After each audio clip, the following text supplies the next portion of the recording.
आइए जानते हैं कि धन के देवता कुबेर भगवान को किसने दिया था ये वरदान और कैसे उन्हें ये वरदान मिला था।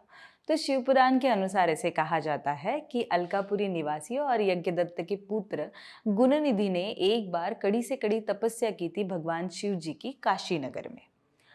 तो फिर उस तपस्या से उस तप से प्रसन्न होकर भगवान शिव जी और माता पार्वती अदृश्य रूप में उनके सामने प्रकट हुए थे। फिर उस प्रकट होने के बाद भगवान शिव जी ने ऐसे कहा कि तुम्हें जो भी वरदान मांगना है वो वरदान आप मांग सकते हो।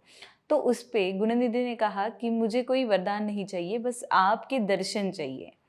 तो फिर भगवान शिव जी ने अलकापुरी के निवासी यानी कि गुणनिधि को स्पर्श किया और स्पर्श कर कर उन्हें ये शक्ति प्रदान की कि वो उन्हें देख सके, स्वयं को देख सके यानी कि।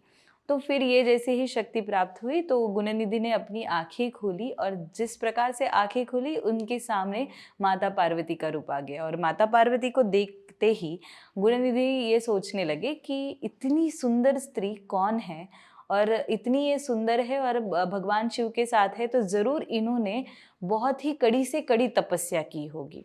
जब ये सोच रहे थे गुणनिधि तो उसी समय जो माता पार्वती है, माता पार्वती को लगा कि ये ईर्ष्या से देख रहा है, तो तभी गुणनिधि की बाई आंख जो है वो फूट गई। तब भगवान शिव जी ने कहा कि माता पार्वती, आपको ये ईर्ष्या से नहीं देख रहा था, ये तो मेरा पुत्र है। आपके बारे में ये सोच रहा था कि इन्होंने इतनी कड़ी से कड़ी तपस्या की होगी जिसके कारण आप मेरे साथ खड़ी हो।